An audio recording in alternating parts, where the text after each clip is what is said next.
वजीर आजम के सर पर नाअहली की तलवार लटकने लगी है। तौहीन अदालत पूरी हुकूमत ने की है। हुकूमत ने पैसे देने से इनकार तो नहीं किया है, बड़ा शानदार बेंच बनाया है, उसमें कोई सीनियर जज नहीं है। जो जज भी आपके फैसले से इख्तलाफ करता है आप उसको बाद में बेंच से निकाल देते हैं। उमरता बंदियाल साहब जो हैं कानून के खिलाफ पिटीशन सुनने जा रहे हैं। जस्टिस काजी फाइज ईसा और उमरता बंदियाल साहब के दरमियान जो मुलाकात हुई है उससे मुस्बत इशारे मिले हैं। मुस्बत इशारे होते तो आज काजी फाइज ईसा बेंच में मौजूद होते। पार्लियामान और अदलिया नहीं जीत सकती, मुल्क को मजीद क्योस की तरफ ले जाएंगे उमरता बंदियाल। फवाद चौधरी साहब तो सुप्रीम कोर्ट को आग लगा रहे हैं, तो अब तो उनकी आखिरी उम्मीद यही है कि सुप्रीम कोर्ट इस हुकूमत को गिरा दे।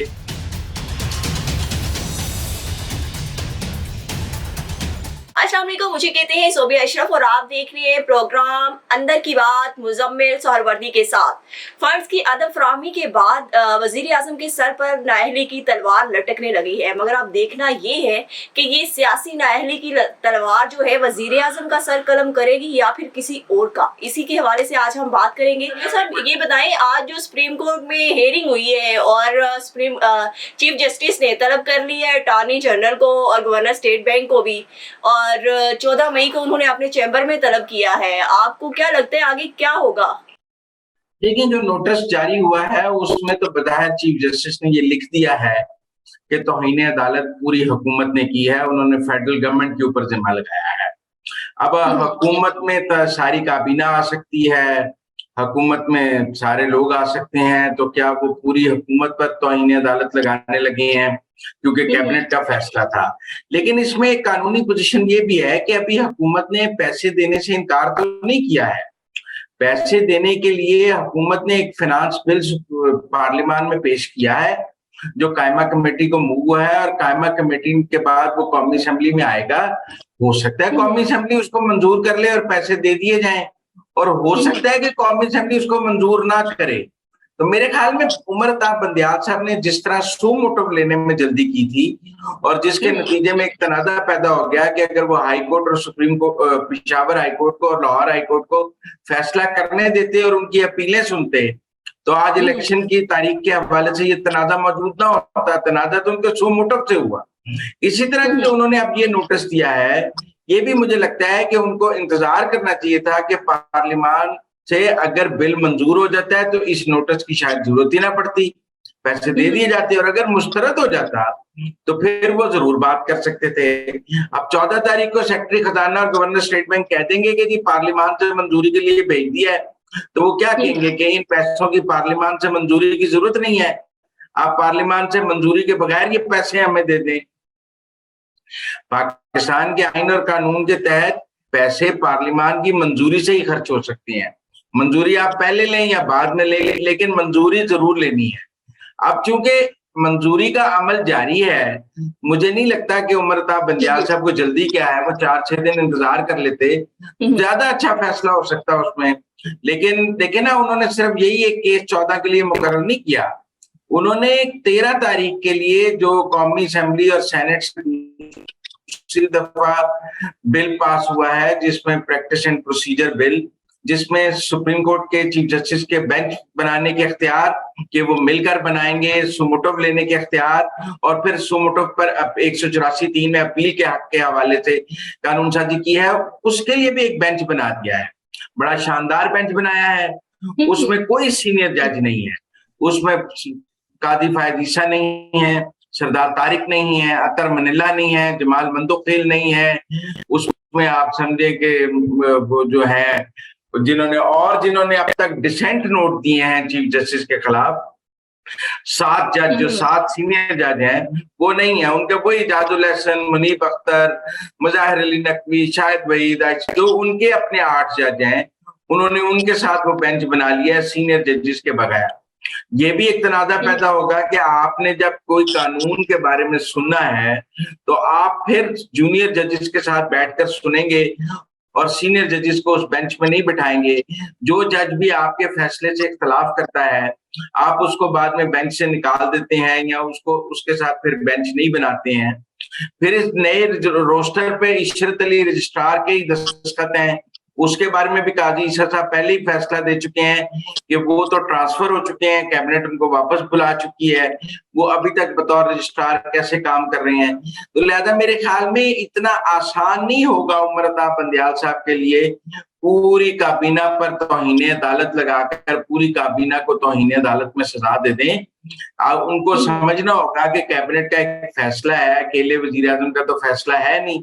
अब दूसरी ऑप्शन ये है कि उन्होंने सेक्रेटरी खजाना और गवर्नर स्टेट बैंक को बुलाया।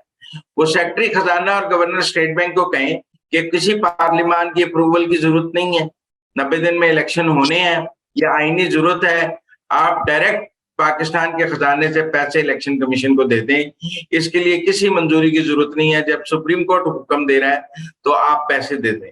लेकिन क्या पाकिस्तान के आईन और कानून में ये लिखा हुआ है कि पैसे देने के मामला पार्लियामान की बजाय सुप्रीम कोर्ट की मंजूरी से होंगे? फिर कल को बजट भी सुप्रीम कोर्ट में पेश कर दिया जाएगा कि आप इस बजट को मंजूर कर दें और एक 3 या 5 रुकनी बेंच जो है वो सालाना बजट मंजूर कर दिया जाएगा, उसके लिए पार्लियामान में जाने की तो जरूरत ही नहीं होगी। कल को सुप्रीम कोर्ट कहेगा कि बजट मंजूर करना एक आईनी मजबूरी है और एक आईनी जरूरत है, और अगर पार्लियामान में बजट फंस गया और पार्लियामान के लोग बजट पास नहीं कर रहे हैं तो चूंकि मुल्क चलना है और आईनी जरूरत है, लिहाजा सुप्रीम कोर्ट बजट पास कर देता है। फिर क्या क्या काम करेगा सुप्रीम कोर्ट? मेरे ख्याल में उमर अताब बंदियाल साहब जो हैं वो एक पुल सरात पे चलते चलते गिर जाएंगे। इस तरह अगर वो पूरी हुकूमत को तौहीन अदालत में सजा देना चाहते हैं, देखिए ना, शहबाज शरीफ को अकेले तो सजा दी नहीं जा सकती क्योंकि शहबाज शरीफ ने। पर मुजम्मिल साहब, राना सनाउल्लाह का कल कहना था, वजीर दाखिला जो है उनका कहना था कि जस्टिस काजी फाइज ईसा और उमर अताब बंदियाल साहब के दरमियान जो मुलाकात हुई है उससे मुस्बत इशारे मिले हैं, काफी मामला तय पा गए हैं। तो क्या आप समझते हैं कि ये फिर वो जो दावा कर रहे थे गलत है? मुस्बत इशारे होते तो आज काजी फायद ईसा बेंच में मौजूद होते। आज जो 8 रुकनी बेंच बनाया है उन्होंने, वो प्रैक्टिस एंड प्रोसीजर बिल के खिलाफ उड़ाने के लिए उसके में वो काजी फायद ईसा, अतर मनिल्ला, मंसूर अली शाह, जमाल मंदोखेल और सरदार तारिक, ये सारे जो सीनियर जजेस हैं जिन्होंने पहले डिसेंट नोट दिए हैं, जो चीफ जस्टिस से इख्तलाफ कर रहे हैं, वो इस बेंच का हिस्सा होते। कम से कम इस पिटीशन को सुनने के लिए ही चीफ जस्टिस फुल कोर्ट बना लेते कि आप पार्लियामान के बनाए हुए एक कानून के खिलाफ पिटीशन सुनने जा रहे हैं, आप 15 के 15 जज बैठ जाए, फुल कोर्ट बना दें। लेकिन आप फुल कोर्ट उस पर भी नहीं बना रहे और आपने जूनियर 8 जजों के साथ उसको सुनने का फैसला किया है। मुजम्मिल साहब, इससे तो फिर एक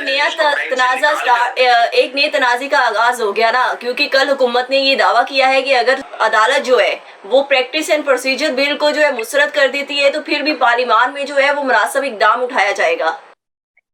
तो फिर ये तो एक नया तनाज़ा, पार्लियामान उसको दोबारा मंजूर कर लेगी। ये कितनी दफा उसको सेटिसाइड करेंगे? पार्लियामान जो है वो मजीद कानून साजी करेगी जिसमें सुप्रीम कोर्ट के दीगर अख्तियारात को भी रोका जा सके। इस लड़ाई में पार्लियामान और अदलिया नहीं जीत सकती क्योंकि पार्लियामान सुप्रीम है। कानून आइन बनाने का अख्तियार पार्लियामान के पास है। ये तो सुप्रीम कोर्ट ने ले लिया है ना कि आप 63A में कॉन्स्टिट्यूशन को रीराइट कर लें, आप सदर को जबरदस्ती इंतखाबात की तारीख देने का ऐलान कर दें, आप हाई कोर्ट में चलती प्रोसीडिंग्स पर सू मोटो ले लें, लेकिन इन चीजों के आइन और कानून में तो गुंजाइश नहीं है। अब क्या 14 तारीख को जब सेक्रेटरी खजाना और गवर्नर स्टेट बैंक कहेंगे कि बिल पार्लियामान में पेश हो चुका है और पार्लियामान की मंजूरी से पैसे मशरूत है, करारदाद मौजूद है, तो क्या उमर अताब बंदियाल साहब चैम्बर में सेक्रेटरी खजाना को ये हुक्म करेंगे कि वो 22 अरब रुपया इलेक्शन कमीशन को फौरन ट्रांसफर करें, नहीं तो मैं सेक्रेटरी खजाना को जेल भेजने लगा हूं? वो क्या गवर्नर स्टेट बैंक को हथकड़ियां लगवा देंगे कि अगर आप 22 अरब रुपया अभी ट्रांसफर नहीं करेंगे इलेक्शन कमीशन को तो मैं आपको जेल भेज दूंगा? वो कहेंगे कि हम हुकूमत के मतहत हैं, हम नहीं दे सकते हैं, हमें मंजूरी चाहिए। वो कहेंगे सुप्रीम कोर्ट के होते हुए आपको किस चीज की मंजूरी चाहिए? इस मुल्क में तो सुप्रीम कोर्ट का हुक्म चलता है, पार्लियामान का हुक्म नहीं चलता, हुकूमत का हुक्म नहीं चलता। तो ये जो एक नया तनाजा अगर जो बंदियाल साहब ने शुरू किया है तो ये बहुत मुश्किल हो जाएगा कि क्या वो अफसरान, अब देखिए ना, अगर उन्होंने बुलाना था तो वजीर आजम को बुला लेते, काबीना को बुला लेते, वो अफसरान को क्यों बुला रहे हैं? मतलब अफसरान तो हुकूमत के मतहत है ना, सेक्रेटरी खजाना वजीर खजाना के मतहत है, ठीक है ना। और अगर वजीर खजाना इजाजत नहीं देगा तो क्या सेक्रेटरी खजाना पैसे दे सकता है? वो बंदियाल साहब क्या साबित करना चाहते हैं कि मैं अफसरान से पैसे लेकर। तो फिर इसमें क्या मिसालत है कि वो मुताहत लोगों को बुला रहे हैं, सेक्रेटरी खजाना को, अटॉर्नी जनरल को, गवर्नर स्टेट बैंक को तलब कर रहे हैं, वो हुकूमत के ओहदेदारान को क्यों नहीं तलब कर रहे? ठीक है ना, इसलिए कि उनको पता है कि हुकूमत, वजीर आजम और अगर उमर अताब बंदियाल साहब फेयरली खेल रहे होते, और मैं समझता कि वो बड़ा फेयर कॉन्टेस्ट है, तो वो आज पूरी कैबिनेट को और वफाकी हुकूमत को बुला लेते कि आपने पैसे क्यों नहीं दिए हैं। वजीर आजम और पूरी काबीना को नोटिस जारी कर देते और कहते कि मेरे सामने पेश हो। ये सेक्रेटरी खजाना, गवर्नर स्टेट बैंक, वो तो ये चाह रहे हैं कि मुझे हुकूमत की तरफ जाना भी ना पड़े, मैं उनके खिलाफ, उनको जैसे उन्होंने इलेक्शन पिटिशन में पीडीएम को नहीं सुना, सिर्फ पीटीआई को सुनकर फैसला कर लिया है, वैसे ही वो अब अफसरान के जरिए हुक्म पर अमल दरामद कराना चाहते हैं। अगर बड़ा जीदारी का काम करना था तो फिर दे देते वजीर आजम और काबीना को नोटिस, ये सारी कैबिनेट और वजीर आजम मेरे सामने अदालत में पेश हो, फिर लग जाता मैदान।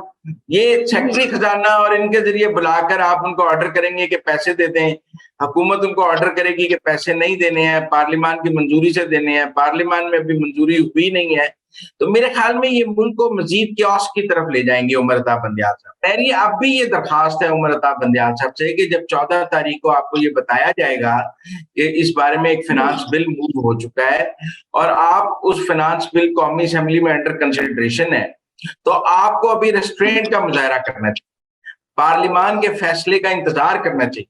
आप ये इस चीज को एप्रीहेंड ना करें, अंदाजा ना लगाएं कि पार्लियामेंट नहीं देगी। मतलब अंदाजों पे अदालत नहीं चलती है, अदालत जो है वो पहले से कुछ सोच कर नहीं चलती। जब बिल पार्लियामान में जेर इल्तवा है तो फिर उस पे लोगों ने वोट देना है, अरकान ने, वो वोट क्या आएगा अंदाजा नहीं लगाया जा सकता। जब पार्लियामान का फैसला आ जाएगा उसके बाद उमर अताब बंदियाल साहब उस पर कोई राय दे सकते हैं। फिर अगर पार्लियामेंट से ये बिल मुस्तरद हो जाता है तो अभी फेडरल गवर्नमेंट लिखा है, फिर उसके बाद अगले नोट शो काज में लिखेंगे कि मैंने कंटेम्प्ट, पार्लियामेंट ने कंटेम्प्ट कर दी है, और सारे जो कंटेम्प्ट के में सारे एमएनए को सजा दे देंगे, स्पीकर को, डिप्टी स्पीकर को, सबको सजा दे देंगे। फिर लोग सवाल करेंगे कि आपने डिप्टी स्पीकर को तो सजा नहीं दी थी जब उसने गैर आईनी रूलिंग दी थी, आपने इमरान खान को तो तौहीन अदालत का तौहीन आइन का नोटिस नहीं दिया था, और फवाद चौधरी को तो नहीं दिया था। इनकी दफा आपका इंसाफ का मयार और है। मेरी तो अब भी राय थी है कि फुल कोर्ट बनना चाहिए था, लेकिन देखें प्रैक्टिस एंड प्रोसीजर बिल में भी उन्होंने एक अपना मखसूस बेंच बनाया है जिसमें वो कोई जज शामिल नहीं है जिसने उनसे किसी भी वक्त कोई इख्तलाफी नोट लिखा है। अदालत ने नहीं बनाया क्योंकि बंदियाल साहब नहीं चाहते कि इख्तलाफी नोट आए, सीनियर जजेस को इसलिए नहीं बैठाया। और ये जो 8 जूनियर जजेस के साथ, 7 जूनियर जजेस के साथ वो खेल रहे हैं, ये कोई मेरे ख्याल में अदलिया का मुस्बत चेहरा नहीं है। उन्हें या तो सीनियर जजेस के साथ बेंच बनाए या फुल कोर्ट बनाए, उनका ये बेंच कौन मानेगा और इन अदालती फैसलों का कौन एहतराम करेगा और इन अदालती फैसलों पर अमल दरामद कैसे होगा, ये बहुत बड़ा सवाल है। बहरहाल मैं समझता हूँ कि उमर अताब बंदियाल साहब ने बहुत जल्दबाजी की है, शायद वक्त उनके पास कम है, उन्हें अंदाजा था कि 20 तारीख को वो कानून बन जाएगा, लिहाजा उन्होंने 13 तारीख को उसकी हियरिंग रख ली है, 14 तारीख को उसकी हियरिंग रख ली है, और लगता है कि उनको भी अंदाजा है कि उनके पास वक्त नहीं है और वो जल्द अज जल्द ये काम करना चाहते हैं। लेकिन उनकी जल्दबाजी नहीं, पहले भी मनफी नताइज दिए हैं, अब भी मनफी नताइज दें। नवीन साहब, एक बड़ी अहम स्टेटमेंट जो आज फवाद चौधरी ने दी है, उन्होंने कहा है कि अगर सुप्रीम कोर्ट अपने फैसले पर अमल दरामद ना करा सकी तो बतौर अदारा जो है वो साख मुतासिर होगी। तो ये बताएं कि ये स्टेटमेंट क्यों देनी पड़ी, आखिर उनकी फिजिकल लैंग्वेज इतनी कमज़ोर क्यों हो रही है? देखें, मैं समझता हूँ कि फवाद चौधरी साहब तो सुप्रीम कोर्ट को आग लगा रहे हैं, उनको हलाशेरी दे रहे हैं कि वो उठें और वो कोई रास्त इक़दाम इस हुकूमत के खिलाफ करके इस हुकूमत को गिरा दें, क्योंकि पीटीआई से तो ये हुकूमत गिरी नहीं है, ना लॉन्ग मार्च से गिरी है, ना धरनों से गिरी है, ना जेल भरो तहरीक से गिरी है, ना असेंबलियां तोड़कर गिरी है ये हुकूमत। तो अब तो उनकी आखिरी उम्मीद यही है कि सुप्रीम कोर्ट इस हुकूमत को गिरा दे, क्योंकि उनसे तो गिरी नहीं है। उन्होंने 25 मई वाला भी कर लिया, और फिर वो जो लंबा मार्च पिंडी तक किया 1 महीने का, जिसमें वजीराबाद वाला वाकया हुआ, वो भी कर लिया, फिर जेल भरो तहरीक भी कर ली, फिर उन्होंने वो लॉ एंड ऑर्डर का मसला पैदा कर लिया, फिर उन्होंने असेंबलियां तोड़ ली। तो उस सारे के नतीजे में इस्तीफे देकर देख लिया, पार्लियामान से बाहर होकर देख लिया, सब कुछ कर लिया उन्होंने। लेकिन ये हुकूमत जो बज़ाहिर लोग कहते हैं कि जी बड़ी कमजोर हुकूमत है, लेकिन इमरान खान से इन तमाम अमल के बावजूद नहीं गिरी है और हुकूमत अपनी जगह मौजूद रही है। तो अब तो फवाद चौधरी साहब की वाहिद उम्मीद यही है कि किसी तरह सुप्रीम कोर्ट ही ये हुकूमत गिरा दे, क्योंकि उनसे तो गिरती नहीं है। Thank you so much Muzammil साहब कि आपने हमें अंदर की अपडेट से आगाह किया। मुजम्मिल साहब के मुताबिक अब तहरीक इंसाफ की आखिरी उम्मीद जो है वो अदालत की तरफ ही है। अब देखना ये है, ये तो वक्त बताएगा कि कौन किसका साथ देगा। इसके साथ मुझे इजाजत है। अल्लाह हाफिज।